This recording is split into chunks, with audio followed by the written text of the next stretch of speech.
ধৰ্ম আপুনি কোন ধৰ্ম বিশ্বাস কৰে? হিন্দু, মুছলিম, খ্ৰীষ্টিয়ান, বৌদ্ধ নে শিখ? হয়, মানুহ ধৰ্ম কৰিবৰ বাবে জীয়াই আছে নে ধৰ্মৰ বাবেই মানুহ জীয়াই আছে? থাম্বনেইল দেখি আপোনালোকে গম পাইছে যে ধৰ্ম বনাম কৰোণা ভাইৰাছ। হয়, আজি মই এই বিষয়ে আপোনালোকৰ আগত দুই এষাৰ মোৰ মনৰ কথা ক'বলৈ আহিছোঁ। চ' ভিডিঅ'টো ভাল পালে লাইক কৰিব, কমেণ্ট কৰিব আৰু ভিডিঅ'টো শেষলৈকে চাব বুলি আশা ৰাখিলোঁ। আপোনালোকে চাইছে মোৰ YouTube channel the Binod creation, আৰু মই ভিডিঅ'টো আৰম্ভণিতে কৈ দিব বিচাৰোঁ যে মই কোনো সাম্প্ৰদায়িক মন্তব্য ৰাখিবলৈ ভিডিঅ'টো বনোৱা নাই। মই জাষ্ট ভাৰতত এতিয়া কৰোণা ভাইৰাছ বনাম ধৰ্ম কি চলি আছে সেই বিষয়ে এইকেইদিন মই ছ'চিয়েল মিডিয়াত বা নিউজ চেনেলবিলাকত কি পাই আছোঁ মই সেই বিষয়ে দুই এষাৰ ক'বলৈ আহিছোঁ। চ' ভিডিঅ'টোত কোনেও যেন সাম্প্ৰদায়িক ৰহণ নাহানে তাৰে আশা কৰিলোঁ। এতিয়া মেইন টপিকলৈ, COVID-19 বা কৰোণা ভাইৰাছ। সমগ্ৰ বিশ্বৰ ধ্বংস এটাই কাৰণ, কৰোণা ভাইৰাছ। হয়, এতিয়া সমগ্ৰ বিশ্বই যেন কৰোণা ভাইৰাছৰ আগত মূৰ দোৱাবলৈ বাধ্য হৈছে। যি সময়ত সমগ্ৰ বিশ্বত COVID-19ৰ ওপৰত নানা তথ্য তথা নানা গৱেষণা চলি আছে, কেনেকৈ ইয়াৰ ওপৰত ব্যৱস্থা ল'ব পাৰি, কেনেকৈ ইয়াৰ ঔষধ নিৰ্মাণ কৰিব পাৰি, কিন্তু সেই সময়তে আমাৰ ভাৰতবৰ্ষত এচাম ধৰ্মীয় লোকসকলে ধৰ্মীয় ৰহণ সানিবলৈ চেষ্টা কৰিছে। হয়, আমাৰ ভাৰতত তথা অসমত ভাৰতৰ পৰা মাননীয় প্ৰধানমন্ত্ৰী ডাঙৰীয়া তথা আমাৰ অসমৰ স্বাস্থ্যমন্ত্ৰী ডাঙৰীয়া তথা মুখ্যমন্ত্ৰী ডাঙৰীয়া যি সময়ত জনসাধাৰণক এই ভাইৰাছৰ পৰা বচাবৰ কাৰণে অপ্ৰাণ চেষ্টা কৰিছে, লগতে স্বাস্থ্যকৰ্মী তথা প্ৰশাসনৰ দলসকলে দিনে ৰাতিয়ে কষ্ট কৰিছে, কিন্তু সেই সময়ত এচাম অসাধু লোকসকলে ইয়াক ধৰ্মীয় ৰহণ সানিবলৈ চেষ্টা কৰিছে। হয়, মই এই বিষয়ে আজি কথা পাতিবলৈ আহিছোঁ আপোনালোকৰ আগত। ইয়াৰ কিছুমান ভিডিঅ' যিবিলাক ছ'চিয়েল মিডিয়াত ভাইৰেল হৈ আছে সেইবিলাকৰ সেইবিলাক ভিডিঅ'ৰ বিষয়ে দুই এষাৰ ক'বলৈ লৈছোঁ। চ' ভিডিঅ'টো কোনেও সাম্প্ৰদায়িক ৰহণ নাহানে যেন, কাৰণ সকলোবিলাক একে, কোনো ধৰ্মই কম নহয়, কোনো ধৰ্মই বেছি নহয়, সকলোবিলাক একে। যি সুবিধাবাদী সেই সুবিধা ল'বই তেখেতসকলে। চ' সেই সুবিধাবাদীসকলৰ পৰা আপোনালোক যেন দূৰত থাকে, এজন সাধাৰণ ল'ৰা হিচাপে মই আপোনালোকলৈ এইটো অনুৰোধ কৰিছোঁ। আৰু চৰকাৰ প্ৰশাসন তথা মেডিকেল ষ্টাফৰ লগত সকলোৱে সহযোগিতা আগবঢ়াই এই COVID-19ৰ বিৰুদ্ধে যুঁজ দি যায় যেন সকলোৱে তাৰে কামনা কৰিলোঁ। আমাৰ দেশত এনে এচাম লোক আছে প্ৰতিটো কথাতে ইণ্ডিয়া পাকিস্তান। এতিয়া কৰোণা ভাইৰাছটোৰ ওপৰতো একেটাই ইণ্ডিয়া পাকিস্তান কৰি পেলালে। কৰোণা ভাইৰাছটো হেনো পাকিস্তানে কিবা ইণ্ডিয়াক এটা চক্ৰান্ত যি মাৰিবৰ বাবে কৰোণা ভাইৰাছটো এৰি দিলে।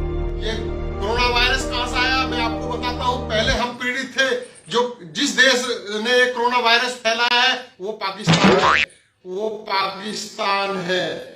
আৰু এখেতক কোনে বুজাব যেন কৰোণা ভাইৰাছ অকল ইণ্ডিয়াতে নহয়, সমগ্ৰ বিশ্বতে তথা যিবিলাক মুছলিম কাণ্ট্ৰি হয়, আৰবিয়ান কাণ্ট্ৰি হয়, পাকিস্তান, ইৰাণৰ পৰা ধৰি সকলোতে কৰোণা ভাইৰাছে এতিয়া ধ্বংস কৰি নিছে। চ' এখেতক কোনে বুজাব যেন কৰোণা ভাইৰাছ কোনো জাতি ধৰ্ম বা কোনো মানুহক চাই নাহে। আৰু এজনৰ ভিডিঅ' চাই লওঁ, আমাৰ মুছলিম ভাই এজনৰ ভিডিঅ'। कोरोना वायरस ने उस शख्स से कहा, उस शख्स ने पूछा कि फिर तुम कहाँ क्या करोगे?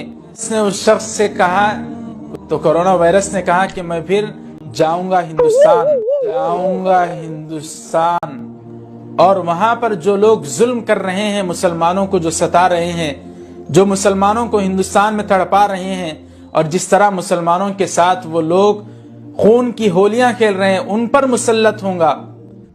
कहां से आते हैं, फिर क्यों चले आते हैं हमारे खूबसूरत शहरों को की खूबसूरती पे बट्टा लगाने। তেখেতৰ মতে কৰোণা ভাইৰাছে বোলে কোনোবা এজন ব্যক্তিক লগ পালে আৰু তেখেতক হেনো কৈছিলে বোলে কি যোনখন ৰাষ্ট্ৰত মানে ভাৰতত বোলে যি মুছলমানৰ ওপৰত অত্যাচাৰ হৈ আছে সেই অত্যাচাৰ ৰোধিবৰ কাৰণে বা যোনে অত্যাচাৰ কৰিছে তেখেতসকলক আক্ৰমণ কৰিবৰ কাৰণে কৰোণা ভাইৰাছ আহিছে। আৰে ভাই, আপোনাক কোনে বুজাব যে আপোনালোকৰ মেজৰিটি থকা কাণ্ট্ৰিবিলাকতো সেই কৰোণা ভাইৰাছে এতিয়া বৰ্তমান সেই আতংক সৃষ্টি কৰি আছে। আপুনি যে ক'লে কোনোবা এজন ব্যক্তি, এতিয়া কোনজন ব্যক্তি কোনজন ব্যক্তি? সেই ব্যক্তিজনে আপোনাক সপোনত আহি ক'লে নে নাই তেখেতে ফিজিকেলি আহি ক'লে? সেইখিনি মানুহক কেতিয়াবা পাব্লিকৰ আগত শ্বেয়াৰ কৰিছেনে আপুনি, বা সেইজনৰ নাম কৈছেনে আপোনালোকে? তথ্য নোহোৱা কথাবিলাকৰ ওপৰত কোনেও যাতে ভুল নাযায়, এইবিলাক সম্পূৰ্ণ মিছা কথা।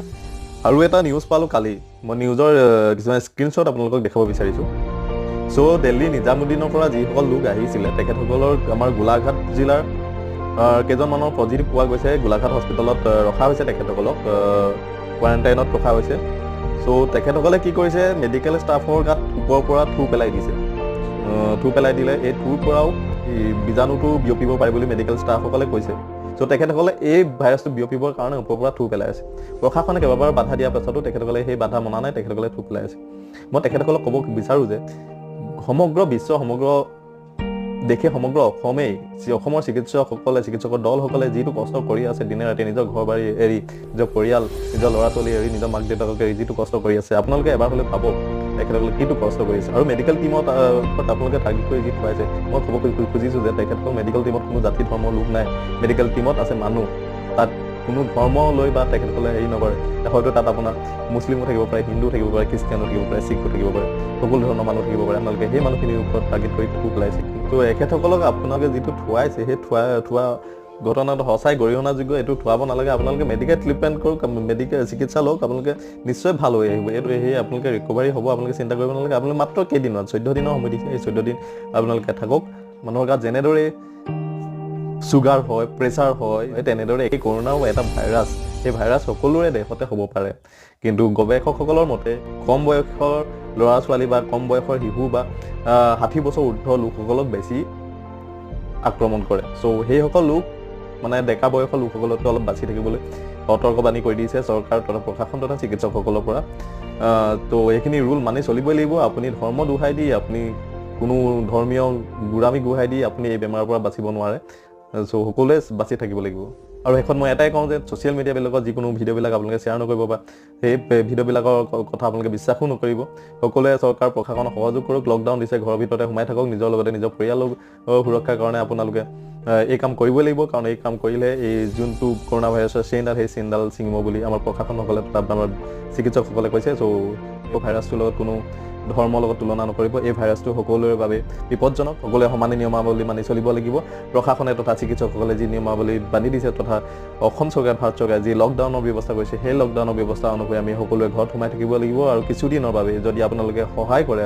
সকলোৱে সহায় কৰে চৰকাৰক তথা প্ৰশাসনক সকলোৱে সহায় কৰে তেতিয়াহ'লে আমি খুব কম দিনৰ ভিতৰতে এই লকডাউনৰ পৰা আমি ৰক্ষা পৰিম বুলি আশা ৰাখিলোঁ আৰু সকলোৱে ডিষ্টেঞ্চ মেইনটেইন কৰক সকলোৱে হাত ধুৱক চাবোন চেনিটাইজাৰ ব্যৱহাৰ কৰক আৰু শেষত আকৌ এবাৰ মই সেই চিকিৎসকসকললৈ সেই প্ৰশাসনৰ লোকসকললৈ আকৌ এবাৰ ধন্যবাদ জ্ঞাপন কৰিছোঁ তেখেতসকলৰ ইমান কষ্টৰ ফলত আমি কোনো এটা চিন্তা নকৰাকৈ আমি ঘৰত সোমাই থাকিবলৈ পাৰিছোঁ আজি পৰিয়ালক অলপ সময় দিব পাৰিছোঁ যি নেকি আপোনালোকে দিনে ৰাতিয়ে কষ্ট কৰি আমাৰ বাবে যুঁজি আহিছে আমাৰ সুৰক্ষাৰ বাবে যুঁজি আহিছে সেই কথা আকৌ এবাৰ আপোনালোকক ধন্যবাদ জ্ঞাপন কৰি মোৰ ভিডিঅ'টো আজিলৈ ইমানেই ভিডিঅ'টো যদি ভাল লাগিলে তেন্তে শ্বেয়াৰ কৰি দিব তথা লাইক কৰিব আৰু কমেণ্ট কৰিব যদি মোৰ ভুল হৈছে কিবা এটা তল ওপৰ হৈছে তেন্তে কমেণ্ট কৰিব আৰু লগতে আকৌ এবাৰ কওঁ যে ইয়াক মোৰ ভিডিঅ'টোত কোনো সাম্প্ৰদায়িক মন্তব্য প্ৰদান নকৰিবলৈ আকৌ এবাৰ মই আপোনালোকৰ ওচৰত বিনম্ৰ অনুৰোধ তাৰে কামনাৰে আজিলৈ ধন্যবাদ